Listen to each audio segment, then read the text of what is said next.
السلام علیکم ورحمۃ اللہ وبرکاتہ۔ جی سوال یہ کیا گیا ہے، پرچی پہ صاف نہیں لکھا۔ ہاں، وتر پڑھتے وقت دعائے قنوت کب کی جائیں؟ اسے رکوع سے پہلے پڑھنا چاہیے یا رکوع کے بعد اسے پڑھا جائے؟ احادیث میں اس کے متعلق کیا تفصیل ہے؟ ہم اسے رکوع کے بعد کرتے تھے، اب جدید تحقیق کے مطابق بتایا جاتا ہے کہ اسے رکوع سے پہلے کرنا چاہیے، وضاحت کریں۔ جواب یہ ہے کہ شریعت میں قنوت کے دو اقسام ہیں، قنوت وتر اور قنوت نازلہ۔ اس سے مراد وہ دعا ہے جو ہنگامی حالات میں کی جاتی ہے، مثلا جنگی حالات، وبا پھوٹنے اور کفار کے ظلم و ستم کے وقت۔ قنوت نازلہ کے وقت دعا رکوع کے بعد کی جاتی ہے، رسول اللہ صلی اللہ علیہ وسلم سے یہی ثابت ہے۔ نماز وتر میں دعائے قنوت کے محل کے تعین کے متعلق ہمارا موقف یہ ہے کہ اسے رکوع سے پہلے پڑھا جائے۔ اگر اسے قنوت نازلہ کی شکل دے دی جائے تو اسے بعد از رکوع پڑھنا چاہیے۔ قنوت وتر کے متعلق رسول اللہ صلی اللہ علیہ وسلم کا واضح عمل اور کھلا فرمان ہمارے لیے قطعی فیصلے کی حیثیت رکھتا ہے۔ اس کے علاوہ بیشتر صحابہ کرام رضی اللہ عنہم سے بھی یہی بات منقول ہے، جس کی تفصیل میں کچھ عرض کرتا ہوں۔ سیدنا ابی بن کعب رضی اللہ عنہ نماز وتر میں محل قنوت کے متعلق رسول اکرم صلی اللہ علیہ وسلم کا معمول بیان کرتے ہیں کہ آپ وتر ادا کرتے وقت رکوع سے پہلے دعائے قنوت کرتے تھے۔ سنن النسائی میں کتاب نکالیں، چیپٹر نکالیں قیام اللیل اور صفحہ 170۔ اسی طرح سنن ابن ماجہ میں بھی محل قنوت کی تعین کی گئی ہے کہ رکوع سے پہلے ہے۔ ابن ماجہ اقامت الصلاۃ اور 1182 نمبر ہے۔ اس روایت کو سفیان نے اپنے شیخ زبید البامی سے بیان کیا۔ اللہ اکبر۔ اس کے علاوہ دو مزید ترک سے بھی یہ روایت مروی ہے، جس کی تفصیل بائیں طور پر ہے کہ فطر بن خلیفہ نے اسے بیان کیا ہے۔ سنن دارقطنی جلد نمبر 2 صفحہ 30۔ مار بن گدام بھی اسے روایت کرتے ہیں۔ سنن الکبریٰ للبیہقی جلد نمبر 3 صفحہ 40۔ اس سلسلہ میں رسول اللہ صلی اللہ علیہ وسلم کا واضح فرمان بھی ہے، جسے حضرت حسن بن علی رضی اللہ عنہ بیان کرتے ہیں کہ مجھے رسول اللہ صلی اللہ علیہ وسلم نے دعائے قنوت کی تعلیم دی۔ میں اسے وتر ادا کرتے وقت جب قرات سے فارغ ہو جاؤں تو اسے پڑھوں۔ کتاب التوحید لابن منذہ جلد نمبر 2 صفحہ 91۔ یہ روایت بھی اپنے مفہوم کے اعتبار سے بالکل واضح ہے کہ نماز وتر میں قنوت قرات کے بعد رکوع سے پہلے ہے۔ مذکورہ روایات کے علاوہ کچھ آثار صحابہ بھی ہیں جن سے معلوم ہوتا ہے کہ نماز وتر میں دعائے قنوت رکوع سے پہلے پڑھی جاتی تھی۔ اس اسود بن یزید رحمہ اللہ بیان کرتے ہیں کہ سیدنا عبداللہ بن عمر رضی اللہ عنہ وتر میں رکوع سے پہلے قنوت پڑھتے تھے۔ مصنف ابن ابی شیبہ جلد نمبر 3 صفحہ 302۔ سیدنا عبداللہ بن مسعود رضی اللہ عنہ کے متعلق رافع بیان کرتا ہے کہ آپ ہر رات وتر میں رکوع سے پہلے دعائے قنوت کرتے تھے۔ مصنف ابن ابی شیبہ جلد نمبر 3 صفحہ 302۔ سیدنا علقمہ رحمہ اللہ بیان کرتے ہیں کہ سیدنا عبداللہ بن مسعود رضی اللہ عنہ اور رسول اللہ صلی اللہ علیہ وسلم کے دیگر صحابہ کرام رضی اللہ عنہم نماز وتر میں رکوع سے پہلے قنوت کرتے تھے۔ مصنف ابن ابی شیبہ جلد نمبر 3 صفحہ 302۔ محدث العصر علامہ البانی رحمہ اللہ لکھتے ہیں کہ رسول اللہ صلی اللہ علیہ وسلم جب کبھی وتر میں دعا کرتے تو رکوع سے پہلے اس کا اہتمام کرتے تھے۔ مزید لکھتے ہیں کہ صحابہ کرام رضی اللہ عنہم سے صحیح ثبوت کے ساتھ جو بات منقول ہے وہ یہ ہے کہ نماز وتر میں دعائے قنوت رکوع سے پہلے ہو۔ ارواء الغلیل جلد نمبر 2 صفحہ 164۔ اگر وتر کی دعا کو ہنگامی حالات کے پیش نظر कुनूत नाज़िला की शक्ल दे दी जाए तो रुकू के बाद जवाज़ की गुंजाइश है, जैसे कि सैयदना उबई बिन काब रज़ी अल्लाह अन्हु हंगामी हालात के पेश नज़र नमाज वितर में मुखालिफिन इस्लाम के ख़िलाफ़ बद्दुआ और रसूलुल्लाह सल्लल्लाहु अलैहि वसल्लम पर ऐसे अदवार और तमाम मुसलमानों की फलाह व बहबूद के लिए दुआ करने के बाद अल्लाह अकबर कहते हैं और सजदे में चले जाते हैं।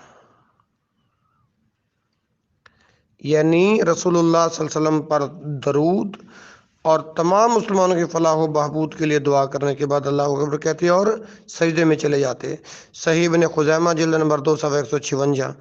मज़कूरा दलाइल व बुराहीन का तकाजा कि नमाज वित्र में दुआए कुनूत रुकू से पहले है, और अगर दुआए कुनूत को कुनूत नाज़िला की शक्ल दे दी जाए तो इसे रुकू के बाद भी पढ़ा जा सकता है। वल्लाहु आलम। जी, दूसरा सवाल ये हुआ है, हमारे तरक्की याफ्ता दौर में मसनूई नस्ल कशी के लिए आला नस्ल के मुज़क्कर जानवर पाले जाते हैं, इन पर खर्च किया जाता है, फिर जदीद तरीक़ा से अफजाइश नस्ल के लिए इनका मादा हासिल किया जाता है। इसे ट्यूब के ज़रिए मादा के रहम में रख दिया जाता है। इस तरह मसनूई तौर पर नस्ल की शरअन क्या हैसियत है और इसका मुआवजा लेना कैसा है, वजाहत करें। सवाल में दो चीज़ों के मतलब पूछा गया है, एक तो ये कि जानवरों की अफजाइश नस्ल का जदीद तरीक़ा शरअन जायज़ है या नहीं, दूसरा ये कि इस मादा की ख़रीद फ़रोख्त करना कैसा है। हम इन दोनों के मतलब गुफ्तगू करेंगे और इनकी शरई हैसियत बताएंगे। जो लोग हैवानात की ख़रीद फ़रोख्त का कारोबार करते हैं उन्हें इस बात का बखूबी इल्म है, चरागाहों और मैदानी इलाकों में रेवड़ों के रेवड़ चरते फिरते हैं और फितरत तरीक़ा से हैवानात का मिलाप होता रहता है। इस अमल की उजरत ना तय हो सकती है, ना ही कीमत वसूल करने की गरज से हैवानात को फितरी मिलाप से रोकना जायज़ है। रसूलुल्लाह सल्लल्लाहु अलैहि वसल्लम का इरशाद ग्रामी है, सही मुस्लिम किताब ज़कात में 988 नंबर है, मादा जानवरों का हक है कि मुज़क्कर जानवर इनसे मिलाप करें, नर जानवर इनसे मिलाप करें। शरीयत ने हैवानात के इस फितरी मिलाप का मुआवजा लेने से मना किया है। अल्लाह के नबी सल्लल्लाहु अलैहि वसल्लम फरमाते हैं कि जिसे अब्दुल्ला बिन उमर रज़ियल्लाहु अन्हुमा ने बयान किया, रसूलुल्लाह सल्लल्लाहु अलैहि वसल्लम ने जुफ्ती कराने का मुआवजा लेने से मना फरमाया है। सही बुखारी किताबुल इजारा और हदीस का नंबर 2284। इसकी सूरत ये है कि एक रेवड़ वाला अपनी ज़रूरत के पेश नज़र दूसरे रेवड़ वाले से सांड मांगे और वो उजरत लिए बगैर सांड ना दे बल्कि इस पर किराया वसूल करे। इसे चाहिए कि आरियतन नर जानवर इसे दे दे, क्योंकि इसे भी नाजायज़ करार दिया जाए तो इससे नस्ल ख़त्म होने का अंदेशा है। इसी तरह अगर मादा वाला गैर मशरूत तौर पर नर वाले को कोई हदिया दे तो इसके लिए इसमें कोई कबाहत नहीं। इस हदिया को खुद इस्तेमाल करने की बजाय नर जानवर के मसरफ में यही सरफ करना चाहिए ताकि बार बार जुफ्ती से कमज़ोरी का इजाला होता रहे। जैसा कि बनु कलाब का एक आदमी रसूलुल्लाह सल्लल्लाहु अलैहि वसल्लम की खिदमत में आया और अर्ज़ करने लगा और आप सल्लल्लाहु अलैहि वसल्लम से नर की जुफ्ती की उजरत के मुतल्लिक़ सवाल किया तो आपने इसे मना फरमाया। इससे दोबारा अर्ज़ की कि बसा औकात हमें खुशी से कुछ दिया जाता है। सुनन निसाई किताबुल बियूं और हदीस का नंबर है 4676 4676। एक रिवायत में मज़ीद वजाहत है कि इसमें जुफ्ती के बदले कुछ हदिया दिया जाता है तो आपने इस हदिये को कबूल करने की इजाज़त दी है। रवाहु तिरमिज़ी, यानी इसे इमाम तिरमिज़ी ने किताबुल बियू में रिवायत किया है। हदीस का नंबर है 1274। इससे इस इजाज़त से पता चलता है बाकायदा खरीद फरोख्त से हट कर जानवर रखने वालों की सहूलत के पेश नज़र लेन देन के रवाज को ख़त्म करके सिस्टम को ख़राब करना शरीयत का मकसूद नहीं है। चरागाहों को छोड़कर बाकी जगहों पर बाज़ औकात नर जानवर आसानी से दस्तयाब नहीं होते। इस सूरत को सामने रख कर इमाम मालिक रहमहुल्लाह ने नस्ल के ज़ियान से बचने के लिए इसकी इजाज़त दी है। फतहुल बारी जिल्द नंबर 4 सफ़ा 582। ऐसे हालात में जानवर को खिलाने पिलाने के लिए कुछ वसूल किया जाए तो जायज़ है। इस मुकाम पर यह वजाहत करना भी ज़रूरी है कि निकाह के अहकाम और इनकी पाबंदी सिर्फ इंसानों के लिए है, हैवानात इन अहकाम के मुकल्लफ नहीं। दौर हाज़िर में दूध वगैरह के वसूल के लिए अच्छी नस्ल के जानवरों की पैदाइश ज़रूरी है। इस बिना पर अच्छी नस्ल के नर जानवरों की मांग बढ़ गई है। इस गरज के लिए फार्म बनाए जाते हैं, वहाँ अच्छी नस्ल के नर जानवर पाले जाते हैं, इन पर खूब खर्च किया जाता है। फिर इनका ख़ास तरीक़ा से मादे मनवी हासिल किया जाता है और इसे ट्यूब में महफूज कर लिया जाता है। फिर मसनूई तरीके से नस्ल कशी की जाती है, यानी डॉक्टर इसे मादा के रह में मुंतकिल कर देता है। क्या इस मादा की खरीद व फरोख्त जायज़ है? क्या इस मसनूई तरीके से किसी मादा को बार आवर करना जायज़ है? हमारे रुझान के मुताबिक अगर इसका बाकायदा कारोबार करने के बजाय इकराम के तहत, ठीक है ना जी, लेन देन का तरीका राइज हो जाए तो शरन इस पर एतराज़ नहीं होगा। हमारे यहाँ कदीम मुफस्सरीन ने हैवानात के मला पर उजरत ना लेने की वजह ये बयान की कि जिस चीज़ की उजरत ली जा रही है इसकी ना तो मिकदार का तयन है और ना ही इसकी फरहमी यकीनी होती है, इसलिए यह गैर मालूम और गैर यकीनी चीज़ की उजरत होगी जिसकी इस्लाम इजाज़त नहीं देता। अगर हुर्मत की ये वजह तस्लीम कर ली जाए तो मसनूई नस्ल कशी के ज़रिए अब ये गैर मालूम और गैर यकीनी चीज़ नहीं रही। जदीद तकनीक के ज़रिए बाकायदा मुतय्यन मकदार में नर जानवर का मवादे मादा जानवर के रहम में दाखिल कर दिया जाता है। इस तरीक़ा और अमल से तो उजरत का भी जवाज़ पैदा हो सकता है। अब दूसरा सवाल कि मसनूई नस्ल कशी जायज़ है या नहीं, इसके जवाब पर तबीर नकल की हदीस से इस्तदलाल किया जा सकता है। यानी मदीना तैयबा में खजूर के फल देने वाले दरख्तों पर नर खजूर का बूर लाकर डाला जाता है और रसूलुल्लाह सल्लल्लाहु अलैहि वसल्लम ने इसकी बाकायदा इजाज़त दी। इस हदीस की रूह से नर जानवर का मवाद मसनूई तरीक़ा से मादा जानवर के रह में पहुँचाने का जवाज़ मौजूद है। बाहर सूरत रसूलुल्लाह सल्लल्लाहु अलैहि वसल्लम के फ़रामीन तिजारती तरीक़ों के बजाय फितरी तरीक़ों को राइज करने का तकाजा करते हैं। यह हुकूमत का फ़र्ज़ कि वो ज़्यादा से ज़्यादा तादाद में आला नस्ल के नर जानवरों का एहतमाम करें ताकि फितरी तरीक़े से आला नस्ल के जानवर हासिल हों और लोग तिजारती बुनियादों पर इसका इंतज़ाम करने की मजबूरी से बच जाएं। अल्लाह हुकूमत के ज़िम्मेदारान को इसकी तौफीक दें। हाँ जी, अगला सवाल है, कुछ कंपनियों ने अपने मसनूआत के फ़रोग़ के लिए अपने तैयार करदा डब्बों या दीगर अशिया में टोकन रखे होते हैं। मसलन पेंट के डब्बों में अक्सर ऐसा होता है कि इसकी मालियत भी मुख्तलिफ होती है, वो किसकी मलकियत होंगे। अक्सर ये होता है कि कारीगर इसे निकाल कर दुकानदार से टोकन की रकम वसूल कर लेते हैं और असल ख़रीदार को इसका पता नहीं चलता, यानी डब्बों से निकलने वाले टोकन की शरई हैसियत। तो भाई किसी चीज़ का मालिक बनने के इरादा से माल के साथ तबादला करने को बै कहते हैं। ये ख़रीद फ़रोख्त और तिजारत इंसानी ज़रूरियात को पूरा करने का एक अहम ज़रिया है। कुरान करीम ने तिजारत के जायज़ होने के लिए बाहमी रज़ामंदी को बुनियादी उसूल करार दिया है। इसका मतलब ये है कि फ़रीक़ैन का ख़रीद फ़रोख्त के हर पहलू पर मुत्तले होकर अपने आज़ाद फ़ैसले से मुआहदा तिजारत पर रज़ामंद होना ज़रूरी है। इरशाद बारी ताला है ए ईमान वालों, आपस में एक दूसरे का माल बातिल तरीके से मत खाओ मगर ये कि आपस की रजामंदी साबित हो। सूरत निसा आयत नंबर 29।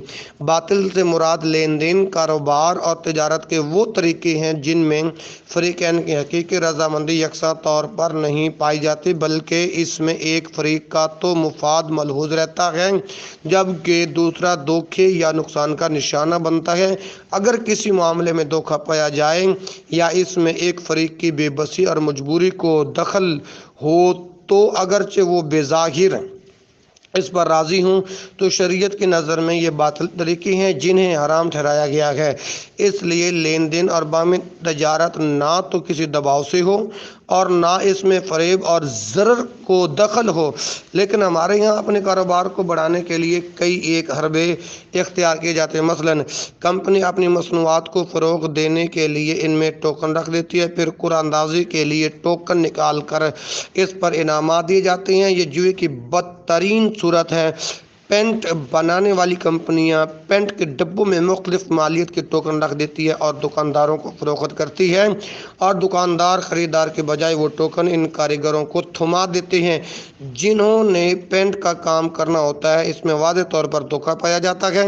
चाय की पत्ती फरोख्त करने वाले ख़रीदारों को कुर्रा अंदाजी के ज़रिए मुख्तलिफ इनामात देते हैं, हालांकि ख़रीदारी में सब लोग शरीक होते हैं। सूरत मसऊला में रंग के डब्बों में जो टोकन होते हैं वो ख़रीदार के हैं जिसने रकम अदा की है, लेकिन कारीगर वो टोकन खुद ही रख लेते हैं और मालिक को नहीं बताते या मालिक को इस बात का इल्म ही नहीं होता। इस धोखे और फराड में दुकानदार भी शरीक होता है। चूँकि पेंट की खरीदो फरोख्त कारीगरों के ज़रिए होती है, वो कारीगर मालिक से पूरी मजदूरी भी ले लेते हैं और टोकन के पैसे भी दुकानदार से वसूल कर लेते हैं।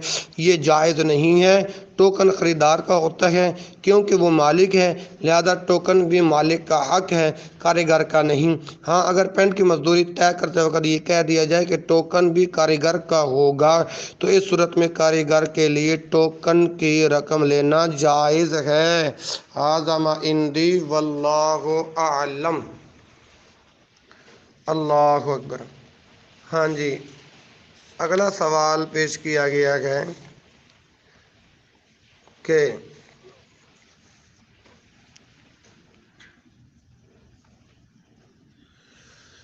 हाँ, आजकल ख़वातीन पर्दे के लिए जो बुर्का इस्तेमाल करती हैं इस पर बहुत कीमती नक्शो निगार और कढ़ाई की होती है, नीज़ वो बहुत तंग और चुस्त होता है। क्या इस तरह के बुर्के इस्तेमाल करने की शरअन इजाज़त है? वज़ाहत करें। जवाब, कुरान करीम में मुसलमान ख़वातीन को हुक्म दिया गया है कि वो घर से बाहर निकलते वक्त बड़ी चादरें अपने सर के ऊपर नीचे लटका लिया करें। इससे मुराद चादर लटका कर घूंघट निकालना है। इरशाद बारी ताला है, ए नबी, अपनी बीवियों, अपनी बेटियों और अहले ईमान मर्दों की औरतों से कह दें कि वो अपनी चादरों के पल्लू अपने ऊपर लटका लिया करें। सूरतुल अहज़ाब आयत नंबर 59। दूसरे मुकाम पर अल्लाह ताला ने अहले ईमान ख़वातीन से फरमाया कि वो अपने बनाव श्रृंगार और जीनत को अजनबी लोगों से छुपा कर रखें, जैसा कि सूरत नूर की आयत नंबर 31 में इसकी तफसील मौजूद है, देखा जा सकता है, मुलाहज़ा फरमाया जा सकता है। सैयदना अब्दुल्ला बिन अब्बास रज़ियल्लाहु अन्हुमा से इस आयत की तफसीर है। बाई अल्फाज मनक़ूल है कि इस आयत में अल्लाह ताला ने अहले ईमान औरतों को हुक्म दिया कि जब वो अपने घरों से किसी ज़रूरत के तहत बाहर निकलें तो बड़ी चादरों से अपने सरों समेत अपने बदन को लपेट लें और देखने के लिए सिर्फ एक आँख खुली रखें।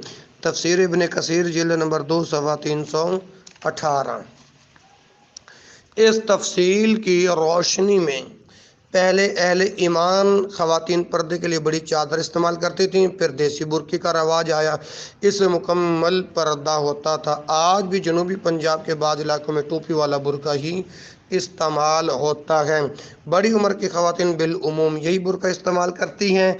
अब ये बुर्का तरक्की की मनाजिल तय करते हुए एक फैंसी बुर्के की सूरत इख्तियार कर चुका है, जिसमें ये कबाहतें पाई जाती हैं जो मैं अर्ज़ करता हूँ। नंबर 1, ये बजाय ख़ुद जीनत है जिसे नापने की ज़रूरत है क्योंकि इस पर नक्शो निगार और कीमती धागे में कढ़ाई की होती है। नंबर 2, ये बहुत तंग और चुस्त होता है जिसमें बदन की साख्त नुमायाँ होती है। जिन अज़ा को ढांपना ज़रूरी है इनकी झलक नज़र आती है। ہمارے رجحان کے مطابق موجودہ فینسی برقعے پردے کے تقاضوں کو پورا کرنے سے قاصر ہیں۔ اگر انہیں سادہ رکھا جائے اور تنگ کی بجائے وہ کھلے ہوں تو انہیں استعمال کرنے میں چنداں قباحت نہیں۔ اس بات کی وضاحت کر دینا ضروری سمجھتا ہوں ڈیرہ غازی خان والوں کے تنگ برقع بلا شک و شبہ درست نہیں ہے، لیکن کھلے برقعے میں بھی اعتدال ضروری ہے۔ خصوصاً ہماری جوان بیٹیوں کے برقعے بہت کھلے ہوتے ہیں، اور کتنی ہی خواتین موٹر سائیکل پر سوار ہوتے وقت یہ کھلے برقعے ان کی موت کا پھندا بن جاتے ہیں۔ اس بنا پر احتیاط اور اعتدال ضروری ہے۔ اللہ اکبر کبیرہ۔ ھذا ما عندی واللہ اعلم۔ اگلا سوال ہے، میرے پاس پالتو سرمایہ ہے۔ ہاں جی، پالتو سرمایہ ہے۔ میں کسی کو کاروبار کے لیے اس شرط پر سرمایہ دیتا ہوں کہ مجھے وہ طے شدہ 5,000 ماہانہ دیتا رہے، یا اسے گاڑی لے کر دیتا ہوں تاکہ وہ مجھے ہر روز 5,000 دیتا رہے، اس سے زیادہ منافع یا کرایہ وہ خود رکھ لے، کیا ایسا کرنا جائز ہے؟ وضاحت کریں۔ تو اس کا جواب یہ ہے محترم کہ قرآن و حدیث میں مالی معاملات کے متعلق تفصیلی ہدایات ہیں۔ ایک مسلمان کو چاہیے کہ وہ ان کے مطابق عمل کرے۔ ہمارے رجحان کے مطابق مذکورہ بالا کاروبار کی 3 صورتیں ہیں، جن میں سے ایک ناجائز اور 2 جائز اور حلال ہیں۔ اس کی تفصیل کچھ اس طرح ہے۔ نمبر 1، جو صورت ناجائز و حرام ہے کہ ایک مالدار شخص کسی کو کاروبار کے لیے رقم فراہم کرتا ہے کہ تم اسے کاروبار میں لگاؤ اور جو نفع ہوگا اس میں سے مجھے 5,000 ماہانہ دیتے رہیں اور باقی آپ کا ہوگا، یا اسے گاڑی لے کر دی جائیں کہ اسے کرائے پر چلاؤں، مجھے 5,000 یومیہ دیتے رہو، اس کے علاوہ جو کرایہ ہوگا وہ آپ کا ہے، میں نفع میں شریک ہوں، نقصان تم نے خود برداشت کرنا ہے۔ یہ صورت حرام اور ناجائز ہے، کیونکہ اس میں ایک فریق سراسر فائدے میں رہتا ہے اور اس کا مال بھی محفوظ ہے، وہ جب چاہے نوٹس دے کر دوسرے فریق سے وصول کر سکتا ہے۔ اس میں دھوکہ بھی ہے جس کی اسلام اجازت نہیں دیتا۔ نیز اس شکل میں اور بینک کے طے شدہ سود میں کوئی فرق نہیں، کیونکہ سوال ہے نا کسی کو رقم دے کر طے شدہ منافع وصول کرنا۔ تو دوسری شکل جو ہے وہ جائز ہے، وہ ہے مضاربت کی ہے، کہ ایک آدمی دوسرے کو کاروبار کے لیے سرمایہ فراہم کرتا ہے، کاروبار کے اخراجات نکال کر جو نفع ہوگا اس کی شرح طے کر لی جائیں کہ وہ اسے نصف تقسیم کریں گے یا 45 اور 55 کے حساب سے منافع کو بانٹ لیں گے۔ اس شکل میں اگر نقصان ہوا تو کاروبار کرنے والے اس میں شریک نہیں ہوگا، بلکہ مالی نقصان سرمایہ فراہم کرنے والے کا اور کاروبار کرنے والے کی محنت رائے گان جائے گی۔ اس صورت میں مالدار اپنے مال کا نفع لے گا اور محنت کش اپنی محنت کا معاوضہ وصول کرے گا۔ یہ صورت بھی جائز اور حلال ہے۔ اور تیسری صورت اجارہ کی ہے، جو جائز اور حلال ہے۔ مثلا سرمایہ دار کوئی گاڑی وغیرہ لے کر کسی کو کرائے پر دیتا ہے کہ اس گاڑی کا یومیہ کرایہ 5,000 ہے، سمجھ آ رہی نا؟ اب جس نے گاڑی کرائے پر لی ہے وہ تو طے شدہ کرایہ دینے کا پابند ہے، اس میں یہ بات طے کر لی جائے کس قسم کا نقصان مالک نے برداشت کرنا ہے اور کرایہ پر لینے والا کس قسم کا نقصان برداشت کرے گا۔ اگر وہ 3 دن تک گاڑی اپنے گھر میں کھڑی رکھتا ہے تو اسے اس کا کرایہ دینا ہوگا، جس طرح ہم کوئی مکان کرائے پر لے کر اس میں 1 ماہ تک رہائش نہیں کرتے۔ باہر صورت گاڑی وغیرہ کرائے پر دیتے وقت ہر چیز طے کر لینا چاہیے، کسی کو دھوکہ نہ دیا جائے اور نہ ہی کوئی چیز مخفی رکھی جائے۔ یہ صورت بھی جائز ہے۔ ہمیں چاہیے کہ درج بالا تفصیل کے مطابق سرمایہ کاری کریں اور حرام کاموں سے اجتناب کریں۔ ھذا ما عندی واللہ اعلم۔ ہاں جی، اگلا سوال ہے، کیا کوئی عورت اپنی محنت سے کمایا ہوا ذاتی مال خاوند کی اجازت کے بغیر خرچ کر سکتی ہے یا نہیں؟ اگر خرچ کر سکتی ہے تو شریعت نے اس کی حد مقرر کی ہے۔ اگر کوئی خاوند کی اجازت کے بغیر خرچ کرتی ہے تو اس کا کیا حکم ہے؟ اللہ اکبر، اللہ اکبر، اللہ اکبر۔ इस सिलसिला में कुतुब अहदीस में मुख्तलिफ हदीस मरवी हैं, जवाब अर्ज़ कर रहा हूँ। मसलन एक हदीस बाई अल्फाज हैं कि जब कोई शख्स किसी औरत की इस्मत का मालिक बन जाए, यानी वो इसके निकाह में आ जाए, तो इस औरत को जायज़ नहीं कि वो अपने ज़ाती माल में भी तसर्रफ़ करे। अबू दाऊद किताबुल इजारा हदीस नंबर 3546। दूसरी रिवायत में है किसी औरत को अपने शौहर की इजाज़त के बगैर अतिया देना जायज़ नहीं। सुनन नसाई किताबुल ज़कात हदीस का नंबर है 2541।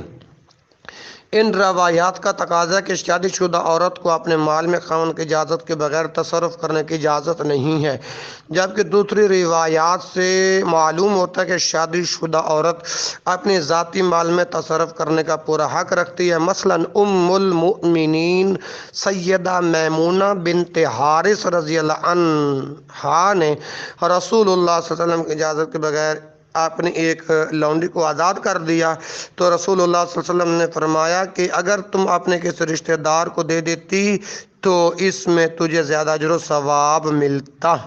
सही बुखारी किताबुल हिबा और हदीस का नंबर है 2592। इस हदीस की शरह करते हुए इमाम नबवी लिखते हैं कि औरत अपने खावन की इजाज़त के बगैर अपने माल में तसर्रुफ़ कर सकती है। फिर जब सहाबियात को सदका खैरात करने की तरगीब दी जाए तो वो सदका देती थीं और रसूलुल्लाह सल्लल्लाहु अलैहि वसल्लम कबूल फरमाते थे, जैसे कि ईदैन के मौके पर होता था। सही बुखारी किताबुल ईदैन और 978 नंबर है। इसके तहत हाफिज़ इब्न हजर लिखते हैं कि इस हदीस से मालूम होता है कि औरत अपने माल को खामन की इजाज़त के बगैर खर्च कर सकती है। कुछ मुहद्दिसीन के ख्याल के मुताबिक ममानियत इस सूरत में है जब औरत माली मामलात में नादान हो, और कुछ हजरात ने ये पाबंदी उसमें मुआशरत का हिस्सा करार दिया है। इस सिलसिला में हमारा रुझान ये है कि बालिग आकिल खातून शादीशुदा हो या गैर शादीशुदा वो तिजारती मामलात में आज़ाद है। इस खामन की इजाज़त का पाबंद करना इजमाई उम्मत के ख़िलाफ़ है। नंबर 2, माली अतिया तहाइफ नफली सदाकात में इख्तिलाफ है, लेकिन राज बात यही है कि इसमें शरीयत ने औरत को मर्द के बराबर इख्तियारात दिए हैं, जैसे कि सैयदा मैमूना रज़ी अल्लाह अन्हा का बिला इजाज़त लौंडी आज़ाद करना साबित है। नीज़ ईदैन के मौके पर अपने जेवरात सदका करना भी बिला इजाज़त ही था। इस सिलसिला में इमाम बुखारी रहमहुल्लाह का भी यही रुझान मालूम होता है। उन्होंने सैयदा मैमूना रज़ी अल्लाह अन्हा के वाक़या पर एक उन्वान में अल्फाज कायम किया, औरत अपने खामन की इजाज़त के बगैर खामन के अलावा किसी दूसरे को अतिया दे सकती है, बशर्ते कि वो माली मामलात में नादान न हो। मुमानियत की अहादीस या तो ज़ईफ़ हैं या वो उसने मुआशरत और मुरव्वत और इस्तहबाब पर मामूल हैं। हाज़ा इंदी वल्लाहु अअलम। हाँ जी, 7वां सवाल। अल्लाहु अकबर कबीरा। ये तो सवाल जो है मुनकर हदीस की तरफ से है। अल्लाह अकबर, बहुत अहम और पेचीदा सवाल है। मुलाज़ा फरमाएं।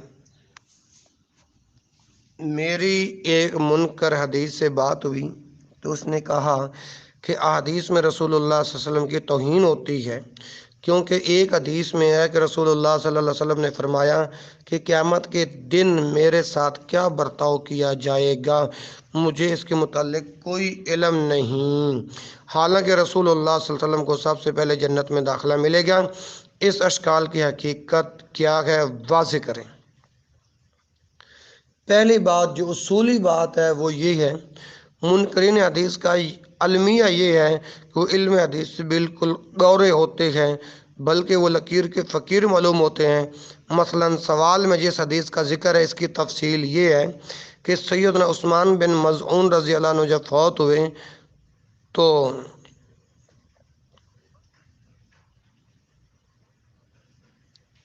अमतुमुल आला रज़ी अल्लाह अन्हा ने इनके मुतल्लिक फरमाया,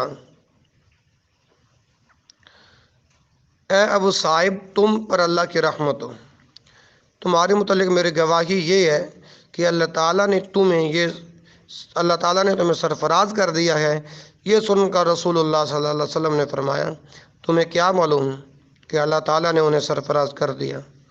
उम्मुल आला रज़ी अल्लाह अन्हा ने अर्ज़ किया कि अल्लाह के हबीब, मेरे माँ बाप आप पर कुर्बान हूँ, अगर अल्लाह ताला ने उन्हें सरफराज नहीं किया तो वो अपने यहाँ किस को इज़्ज़त देगा। रसूलुल्लाह सल्लल्लाहु अलैहि वसल्लम ने फरमाया, बिलाशुबा उन्हें अच्छी हालत में मौत आई है, वल्लाह मैं भी इनके लिए भलाई की उम्मीद रखता हूँ, लेकिन अल्लाह की कसम मैं अल्लाह का रसूल होकर भी अपने मुतल्लिक नहीं जानता कि मेरे बारे में क्या मामला किया जाएगा। सही बुखारी किताबुल जनाइज़ हदीस का नंबर है 1243।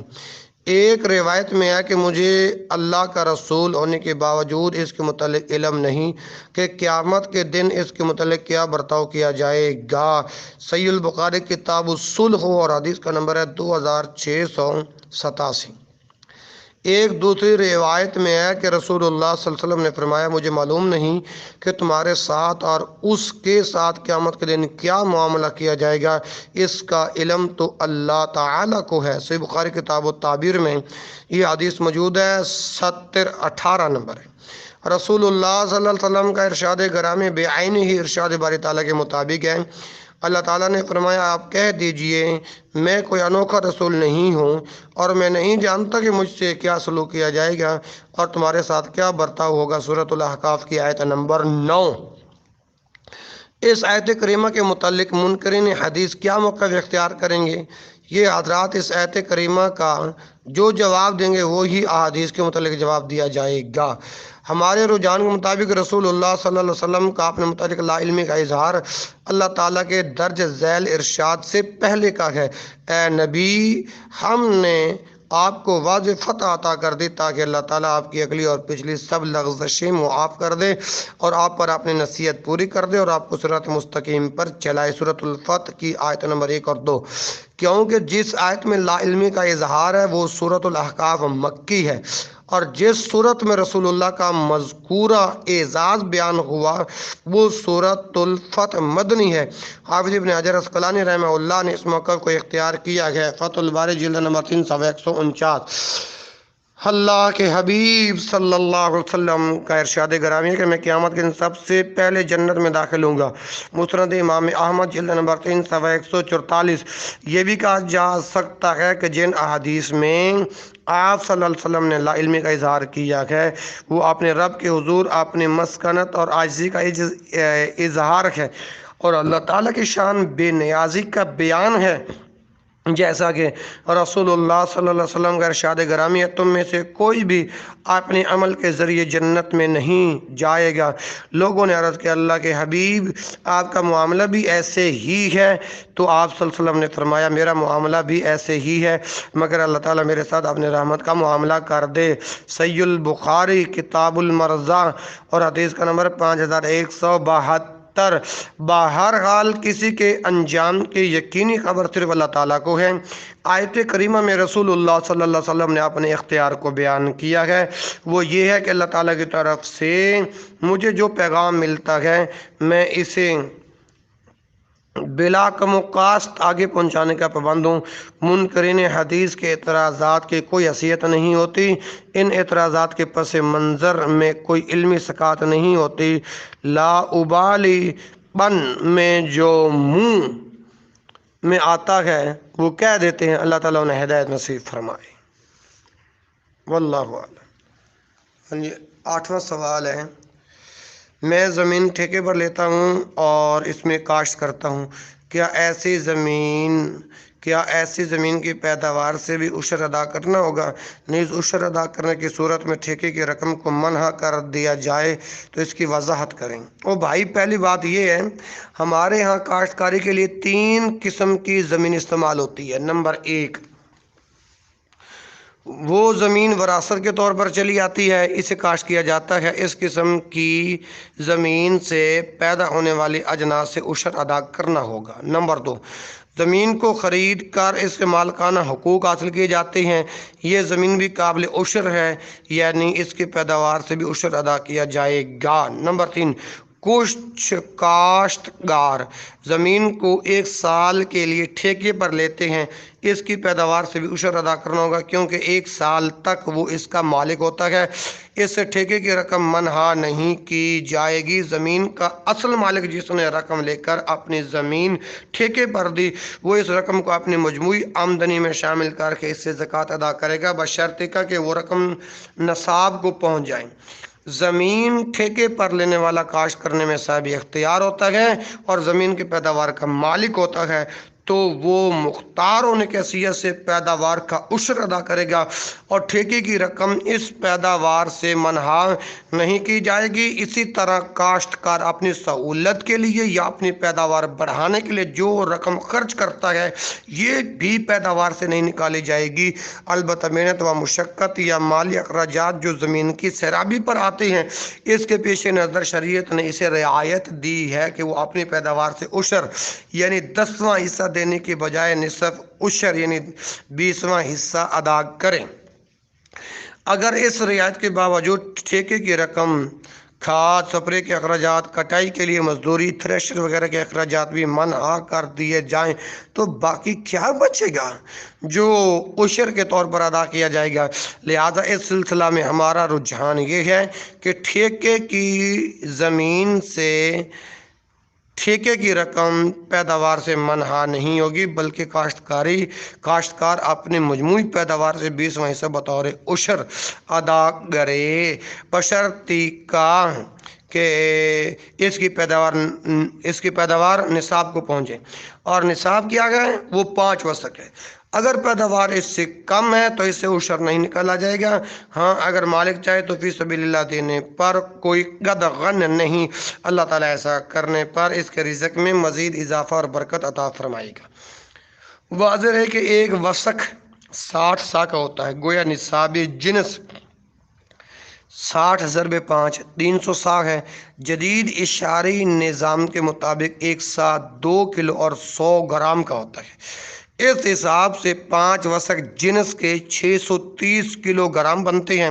बाज़ अहले इल्म के नज़दीक एक सा 2.5 किलोग्राम के मसावी है। लिहाजा इनके यहाँ पैदावार का निसाब 750 किलोग्राम है। गुरबा और मसाकिन की ज़रूरियात के पेश नज़र हमारे रुझान के मुताबिक पैदावार का 630 किलोग्राम वज़न मुकर्रर किया जाना ज़्यादा मुनासिब मालूम होता है। आमीन। वल्लाहु आलम। 9वां सवाल है, हमारे यहाँ जब कोई इस्लामी त्यौहार ईद उल फितर या ईद उल अज़हा के मौके पर बच्चों को ईदी दी जाती है जो मामूली रकम होती है, इसकी शरई हैसियत क्या है? क्या बच्चों की हौसला अफजाई के लिए ऐसा करना जायज़ है? क्योंकि अल्लाह अकबर, इतवार को ईद जो है ना, इसीलिए सवाल कर रखे। इस्लामी त्यौहार ईद उल फितर और ईद उल अज़हा के मौके पर खुशी व मसरत का इजहार शरई तकाज़ा है। इस मौका पर उर्फ़ और आदत के तौर पर जो काम किए जाते हैं, शरीयत ने इस पर कोई पाबंदी आयद नहीं की। हाँ, ऐसे मौके पर अगर कोई ऐसा काम किया जाए जो शरीयत के ख़िलाफ़ हो तो इसे नहीं करना चाहिए, लेकिन अगर कोई काम शरीयत के ख़िलाफ़ नहीं तो इसे बजा लाने में चंदा हर्ज नहीं। हमारे यहाँ इस्लामी त्यौहार खुशी व मसरत के इजहार के लिए हैं। इस मौके पर छोटे बच्चों को मामूली सी रकम दी जाती है जिसे ईदी कहा जाता है। इससे बच्चे खुश हो जाते हैं और इससे इनकी हौसला अफजाई भी होती है। शरई तौर पर ईदी देने पर कोई कदगन नहीं, बल्कि बच्चों की खुशी को दोबाला करने के लिए ऐसा काम ज़रूर करना चाहिए। हाँ, ऐसे मौके पर बच्चों को तलकीन कर दी जाए कि वो इस ईदी को गलत तौर पर इस्तेमाल ना करें और ऐसी चीज़ें ना ख़रीदें जो इनकी सेहत के लिए नुकसानदेह हो। हाँ ज़माइंदी वल्लाह। साहिवाल वालों, ना डेरा गाजी खान वालों, कोई और भी सवाल है तो पेश कर लें। इंशाअल्लाह इन तमाम सवालात के जवाबात और ये जो इल्मी मुज़ाकरा है, अल्लाह के तौफीक से इसको वीडियो में तब्दील करके चैनल पर अपलोड कर दिया जाएगा। आप तमाम अहबाब से गुजारिश है कि यूट्यूब पर अर्रबानी मीडिया और अल इस्लाम और मुफ्ती रमज़ान खाकवानी, ये 3 चैनल चल रहे हैं, इनसे आप जुड़ जाएं, सब्सक्राइब कर लें اور قرآن و سنت کا پیغام آپ کو ملتا رہے گا۔ دین علم سے فائدہ اٹھاتے رہیں۔ اللہ تعالیٰ ہم سب کو صراط مستقیم پر چلنے کی توفیق عطا فرمائے۔ زندگی باقی اور ملاقات باقی، فقیرانہ آیتیں صدا کر چلے، آپ خوش رہیں، ہم دعا کر چلے۔ وآخر دعوانا الحمدللہ۔